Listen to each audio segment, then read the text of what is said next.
अस्सलाम वालेकुम मॉमीज़। अगर आपकी प्रेगनेंसी का 7वां महीना चल रहा है तो ये वीडियो आपके लिए बहुत सारी इन्फॉर्मेशन लोडेड होने वाली है, क्योंकि इस वीडियो में मैं आपको बताऊंगी कि कौन कौन से इम्पॉर्टेंट टेस्ट आपको करवाने हैं और क्या एहतियातें करनी हैं, क्या डाइट होनी चाहिए और 7वें महीने में माँ और बच्चे को क्या क्या ख़तरात होते हैं। तो वीडियो एंड तक देखिएगा। मैं हूँ होम्योपैथिक डॉक्टर हिरा कोमल और प्रेगनेंसी इश्यूज़ को, गायनी इश्यूज़ को होम्योपैथिक मेडिसिन के थ्रू ट्रीट कर रही हूँ।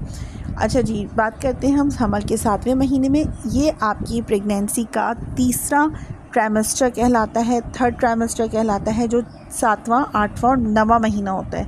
अब कुछ कंडीशंस में कुछ माँओं के यहाँ 7वें महीने में भी डिलीवरी हो सकती है, जो कि बच्चे और माँ दोनों के लिए थोड़ी सी कॉम्प्लिकेशंस को बढ़ा सकती है।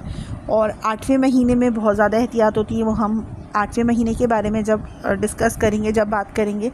ओवरऑल अगर हम बात करें कि 7वें महीने अर्ली या प्री टर्म लेबर के जो चांसेस होते हैं वो कुछ औरतों को बढ़ जाते हैं। तो इस महीने डॉक्टर आपकी कौन कौन से टेस्ट करवाएगी, कौन कौन से स्क्रीनिंग टेस्ट होंगे, ये सारे हम जानते हैं। सबसे पहले हम बात करते हैं आपके बेबी की।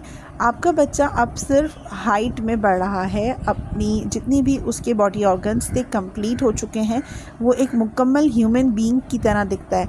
लेकिन एक चीज़ है जो अभी तक उसकी प्रॉपर डेवलप नहीं हुई है, वो है लंग्स, यानी बच्चे के जो फेफड़े हैं वो अब तक भी प्रॉपर डेवलप नहीं हुए हैं। तो जो हमल में 7वें महीने में जो बच्चे पैदाइश जिनकी हो जाती है तो उन्हें सांस लेने में दिक्कत होती है, तो उन्हें NICU लेकर जाना पड़ता है और NICU में वो कुछ दिन गुजारते हैं। तो इस टाइम अगर आपकी डिलीवरी के चांसेस हैं या आपकी डिलीवरी हो जाती है तो बच्चे को सरवाइव करने में, सांस लेने में तंगी आएगी, ये प्रॉब्लम हो सकता है। अदरवाइज़ उसके जितने भी बॉडी ऑर्गन्स थे वो बन चुके हैं।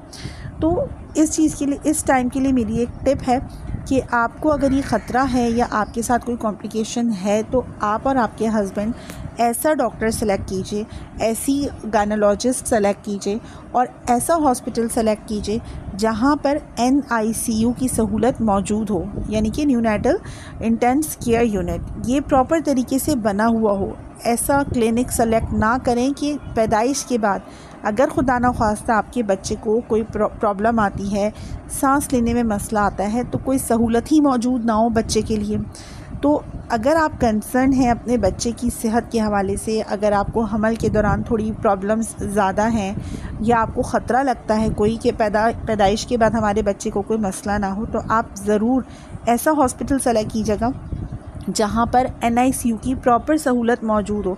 एक तो क्लिनिक में बहुत से ये सहूलतें मौजूद नहीं होती, दूसरा कुछ हॉस्पिटल भी ऐसे होते हैं जहाँ पे NICU होता ही नहीं है, तो इससे बच्चे की जो कॉम्प्लिकेशंस होती हैं उसमें ज़रा से ख़तरात बढ़ जाते हैं। तो ये मेरी एक सिंसियर सजेशन है आप सबको एज अ कपल। दूसरी बात करते हैं हम, अगर ये सतवासा पैदा हो गया बच्चा तो इसके सर्वाइव करने में तो एक फेफड़े डेवलप नहीं हुए हैं तो प्रॉब्लम आ सकती है। अब जो मैं आपको कुछ टेस्ट बताने वाली हूँ जो आपकी डॉक्टर आपका परफॉर्म करवाएगी। सबसे पहला टेस्ट, कुछ 5-6 टेस्ट हैं, उनके बारे में डिटेल है ये, तो पूरी वीडियो देखिएगा। अगर कोई सवाल है तो आप लोग कर सकती हैं मुझसे, मैं कोशिश करूँगी कि प्रॉपर तरीके से आपको गाइड कर सकूँ कि अब आपको क्या करना है।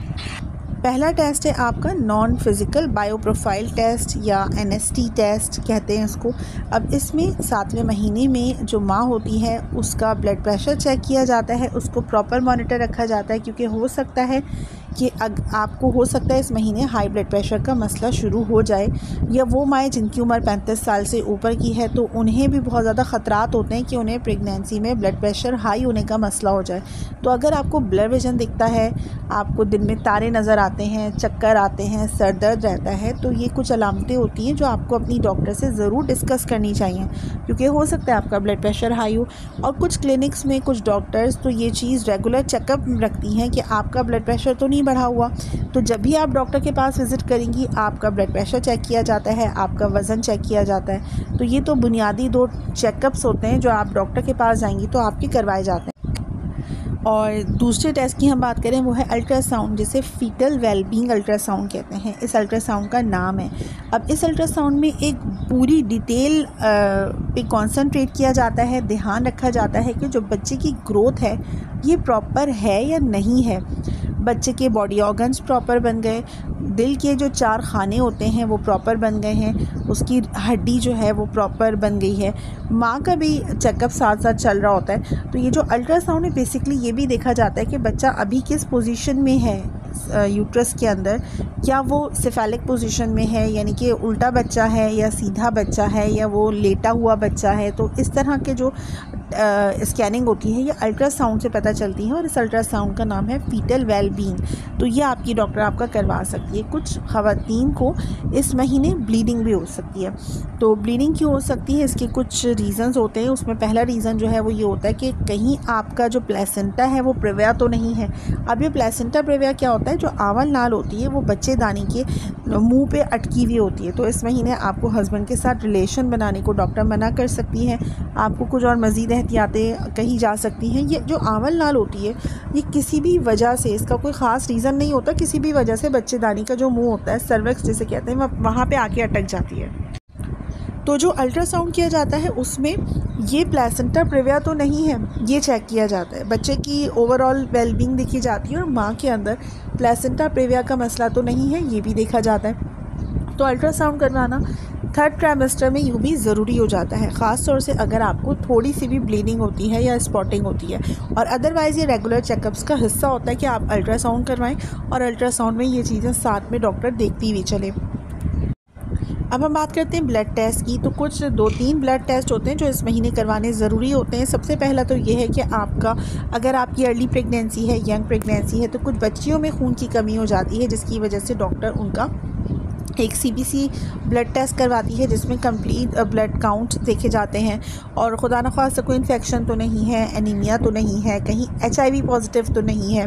तो इस तरह के भी जो टेस्ट होते हैं ब्लड टेस्ट, ये डायग्नोसिस के लिए करवाए जाते हैं। तो कुछ लड़कियां जो यंग होती हैं, बहुत दुबली पतली होती हैं या जिन्हें पीलाहट आ जाती है फेस पर, तो उन्हें एनीमिया का अगर ख़तरा होता है तो ये ब्लड टेस्ट करवाने ज़रूरी होते हैं ताकि डॉक्टर आपकी हीमोग्लोबिन को देख सके, आपके जिस्म के अंदर खून की कमी तो नहीं हो रही ये देख सके। क्योंकि फिर अगर आपको सांस लेने में मुश्किल आ रही है और बहुत ज़्यादा मुश्किल आ रही है हमल बढ़ने के साथ साथ, तो हो सकता है कि आपका हीमोग्लोबिन लेवल कम हो रहा हो, तो तब डॉक्टर आपको ये करवा सकती है टेस्ट। मतलब जो आप सिम्टम्स डॉक्टर को बताएंगी और डॉक्टर आपका जो हर महीने चेकअप कर रही है, आपकी ओवरऑल हेल्थ को देखा जा रहा है, कुछ टेस्ट वो करवा रही है, इन सब को कैलकुलेट करके फिर आपके फर्दर एवेल्यूएशन की जाती है टेस्ट की। अगर कुछ औरतों को सिफिलिस है या HIV है तो ये आने वाले बच्चे में ट्रांसफ़र हो सकता है, तो ये टेस्ट यूँ भी करवाना ज़रूरी हो जाता है। इसके अलावा ओवरऑल आप इस महीने कुछ भी अच्छा सा खाना जो हेल्दी डाइट हो वो ले सकती हैं, किसी ख़ास चीज़ की एहतियात नहीं होती। एक चीज़ का ध्यान रखें, अगर दौरान हमल आपको जेस्टेशनल डायबिटीज़ हो गई है, यानी कि दौरान हमल में जो शुगर हो जाती है वो हो गई है, तो फिर आपको एहतियात करनी होगी। जो डॉक्टर ने आपको मेडिसिन दी है वो टाइम पर लेनी होंगी, क्योंकि अगर दौरान हमल शुगर हो जाए और टाइम पर आप मेडिसिन ना लें तो आपकी शुगर जो लेवल्स हैं वो अप एंड डाउन हो सकते हैं, जिसकी वजह से कोई कॉम्प्लिकेशन हो सकती है। अगर आपको गेस्टेशनल डायबिटीज़ है तो फिर आपको खाने में एहतियात करनी होगी। जो हाई कार्ब डाइट होती है उससे अवॉइड करना है, या जिसका ग्लाइसेमिक इंडेक्स ज़्यादा हो, ऐसे फूड्स एंड फ्रूट से अवॉइड करना है। अगर हालत हमल में आपको शुगर है तो इसमें आपको क्या खाना है क्या नहीं खाना, इस टॉपिक पर मेरी वीडियो मौजूद है, डिटेल में मेरे चैनल पर आप देख सकती हैं। ओवरऑल ये मंथ माँ के लिए थोड़ा सा कॉम्प्लिकेटेड यूँ हो सकता है कि जो राउंड लिगामेंट्स पेन होता है, यानी कि जो पेल्विक एरिया पेन है या पीड़ू का दर्द जिसे हम कहते हैं, कि जैसे बच्चा बस अब डिलीवर हो जाए, ये हर माँ को फीलिंग आनी शुरू हो जाती है कि अब थकावट हो गई है, बच्चे को होल्ड करके बच्चेदानी, और अब माएँ जो होती हैं वो दिन गिन रही होती हैं, टाइम गिन रही होती हैं कि अब डिलीवरी का वक्त आ जाए और हमें जो ये थकावट है जो पेल्विक एरिया में है ये हमारी रिलीज़ हो जाए। तो इसको राउंड लिगामेंट पेन कहते हैं। इस महीने से यह आपको दर्द शुरू हो जाएगा। 8वें महीने में आपको क्या याद करनी है, क्या टेस्ट हैं, इस हवाले से मेरी वीडियो मौजूद है चैनल पर, वो भी आप देखिए। अगर कोई सवाल है तो कमेंट कर लीजिए, मेरे चैनल को सब्सक्राइब कर लीजिए। अगर आप प्रेगनेंसी के हवाले से या गायनी इश्यूज़ के हवाले से वीडियोस देखना चाहती हैं, अपना और अपने बेबी का ख्याल रखिए। मिलती हूँ नेक्स्ट किसी टॉपिक के साथ।